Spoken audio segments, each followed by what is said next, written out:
একটু পানি আল্লাহ রাব্বুল আলামিন জাহান্নামের মধ্যে ছিটিয়ে দিবে। ছিটিয়ে দেওয়ার সঙ্গে সঙ্গে ওই জাহান্নাম সঙ্গে সঙ্গে দূরে সরে যাবে। যদি কোনো ব্যক্তি আমি আল্লাহকে ভালোবাসে, আমি আল্লাহর মহাব্বত পেতে চাই, আমি আল্লাহকে ভালোবাসে, ওই ব্যক্তিটা যেন সর্বপ্রথম আপনার অনুসরণ করে, সর্বপ্রথম বিশ্বনবীর অনুসরণ করতে হবে। একটু জোরে জোরে আওয়াজ দিয়ে বলেন, কার অনুসরণ করতে হবে? বুঝেন নাই?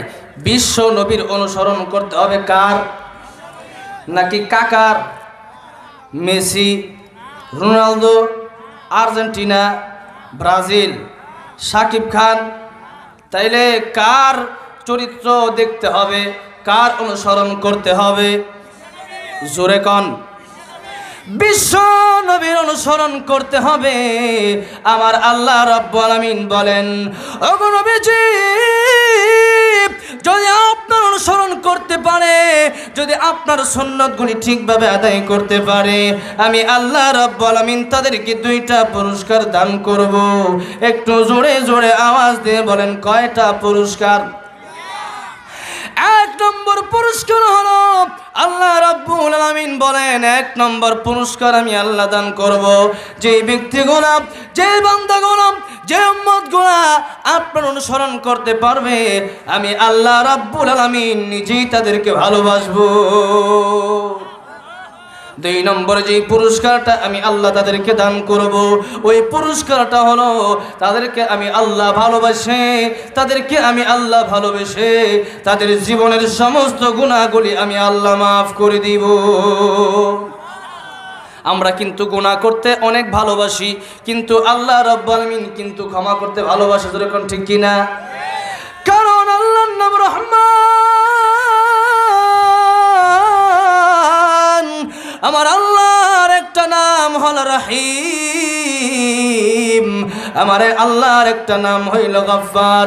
এ বান্দা, যতই তুমি গুনাহ করো না কেন, আমার আল্লাহ রাব্বুল আলামিনের কাছে 1 ফোঁটা চোখের পানি ফেলে যদি আমার আল্লাহর কাছে ক্ষমা চাইতে পারো, আমার আল্লাহ রাব্বুল আলামিন বলে, বান্দা, তোর জীবনের সমস্ত গুনাহগুলি আমি আল্লাহ মাফ করে দিব। আমি সব ওয়াজ মুগ্ধা করতাম না, আমি কিছু ওয়াজ করমু, হাতে ইশারা দিমু, বুঝা নিবেন। যখন এমন করব তখন সুবহানাল্লাহ কইবেন, আবার যখন এরকম করব তখন ঠিক কইবেন। সব ওয়াজ মুগ্ধা করতাম না, কিছু ওয়াজ করমু হাতে। কথাটা বুঝছেন? তো এখন মনে করেন আমার দিকে তাকায় থাকতে হবে, এই দিকে তাকানো যাবে না। এখন একটু টেস্ট করে দেখি, আমি যখন এরকম করব তখন কি বলবেন? আর যখন এরকম করব বুঝে নিতে হবে। আমার ভাইরা, এই জন্য আসেন, আমার আল্লাহ ক্ষমা করতে ভালোবাসে।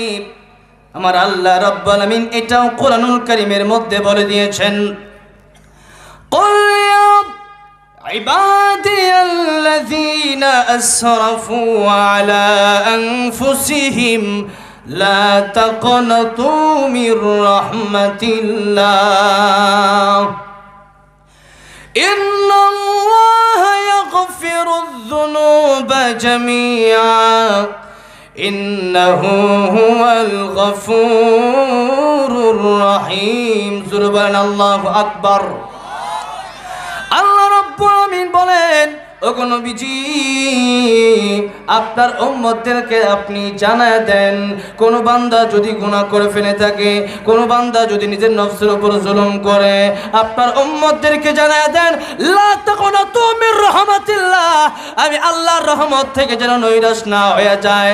আমি আল্লাহর রহমত থেকে নৈরাশ না হয়ে আমি আল্লাহর কাছে যদি চোখের পানি ফেলে ফেলে কাঁদতে পারে, আমি আল্লাহ রাব্বুল আলামিন ওই বান্দার জীবনের সমস্ত গুনাহগুলি মাফ করে দিব। আমার ভাইরা, চোখের পানির বড় দাম, তবে এই দামটা হলো দুনিয়াতে। চোখের পানির বড় দাম, এই দামটা হলো দুনিয়াতে। চোখের পানি দুনিয়ার মধ্যে যদি এক ফোঁটা চোখের পানি ফেলে আল্লাহর কাছে কাঁদতে পারেন, ওই এক ফোঁটা চোখের পানির মূল্য কত জানেন? আমার আল্লাহ রাব্বুল আমিন কিয়ামতের ময়দানে যখন নাকি জাহান্নামটা বান্দাদেরকে খাওয়ার জন্য, গ্রাস করার জন্য আসবেন, এমন সময় আমার আল্লাহ রাব্বুল আমিন জাহান্নামের জন্য কিছু ফেরেশতা নিযুক্ত করে দেবেন। ওই ফেরেশতাগুলো জাহান্নামকে টেনে টেনে ধরে রাখবে।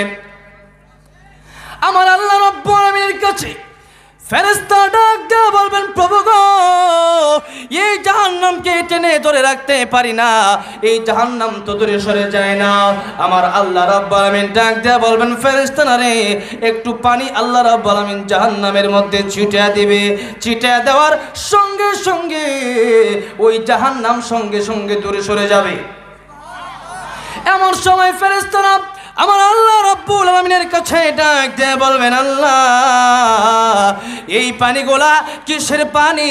যেই পানিগুলা তুমি জাহান্নামের মধ্যে দিয়েছো, এই পানিগুলা কি আবে হায়াতের পানি, নাকি এই পানিগুলা হাউজে কাউসারের পানি, নাকি এই পানিগুলা কোন সাগরের পানি? এই পানিগুলা কি জমজমের পানি? আল্লাহ রাব্বুল আমিন ডাক দিয়ে বলবেন, ফেরেশতারা রে, এই পানিগুলা কোনো সাধারণ পানি না, এই পানিগুলা জমজমের পানি না, এই পানিগুলা আবে হায়াতের পানি না, এই পানিগুলা হাউজে কাউসারের পানি না। এই পানিগুলা হলো গুনাহগার বান্দা যখন গুনাহ করার পরে আমি আল্লাহর কাছে ক্ষমা চেয়েছে, আমি আল্লাহর কাছে চোখের পানি ছেড়ে কেঁদেছে, আমি আল্লাহ রাব্বুল আমিন এই চোখের পানিগুলা জাহান্নামের মধ্যে ছিটিয়ে দিয়েছি, সঙ্গে সঙ্গে জাহান্নাম দূরে সরে গেছে। তাহলে চোখের পানির দাম আছে না নাই? অল্প না বেশি? জোরে কন আমার ভাইরা। তবে এই পানিটা দুনিয়ার মধ্যে কাটতে হবে, পানিটা দুনিয়ার মধ্যে ছাড়তে হবে। জাহান্নামের মধ্যে যদি যান আর যদি ঈমান হারা হয়ে যান, ওই জাহান্নামের মধ্যে যাওয়ার পরে মানুষগুলা হাজার হাজার বছর কাঁদবে। আল্লাহর নবী বলেন, হাসরের ময়দানে এমন একটা অবস্থা হয়ে যাবে, দেখা যাবে মানুষের চোখের পানির কারণে এই মানুষগুলা, অনেক মানুষ, আল্লাহর নবী বলেন, অনেক মানুষ চোখের পানি এত পরিমাণ পড়বে, এই চোখের পানির কারণে তার হাঁটু পর্যন্ত ডুবে যাবে। আবার অনেক মানুষ দেখা যাবে চোখের পানি দিয়া কান্না করতে করতে এই মানুষগুলার কোমর পর্যন্ত ডুবে যাবে। আবার দেখা যাবে কিছু মানুষ এমন থাকবে যাদের কান্নার চোখের পানিতে ওই মানুষগুলা হাবুডুবু খাইতে থাকবে, কিন্তু ওই দিন কোনো কাজ হবে না, আফসোস করে কোনো লাভ হবে না। কারণ হলো এই চোখের পানির দাম দুনিয়াতে না আখিরাতে? শুনে কোন দুনিয়াতে এই চোখের পানি ফেললে দাম আছে, কিন্তু আখিরাতের মধ্যে যদি ঈমান হারা হয়ে যদি কেউ কবরে যায়, ওই ব্যক্তিটা যদি ঈমান হারা হয়ে যদি কবরের মধ্যে যদি যায়, ওই ব্যক্তিটা যদি লক্ষ লক্ষ বছর কান্দে, আমার আল্লাহ কি তারে জান্নাত দিব নাকি? জোরে কোন। জান্নাতের মধ্যে যাইতে হলে দুইটা শর্ত, এক নম্বর ঈমান, দুই নম্বরে নেক আমল। জোরে কোন, কয়টা জিনিস লাগবে? দুইটা জিনিস লাগবে। এক নম্বর হলো ঈমান, দুই নম্বর হলো নেক আমল। দুইটা জিনিস লইয়া যে ব্যক্তি কবরের মধ্যে যাইতে পারবে, আমার আল্লাহ রাব্বুল আমিন বলেন, ওগো নবীজি আপনি জানা দেন, ইন্নাল্লাযীনা আমানু ওয়া আমিলুস সালিহাতি কানাত লাহুম জান্নাতুল ফিরদাউসি নুজুলা। জোরে কোন আল্লাহু আকবার। যদি কেউ ঈমান আর নেক আমল নিয়ে জান্নাতের মধ্যে যেতে পারে, ওই ব্যক্তিটার জন্য আমার আল্লাহ রাব্বুল আমিনের জান্নাতটা আমার আল্লাহ তৈরি করে রেখেছে।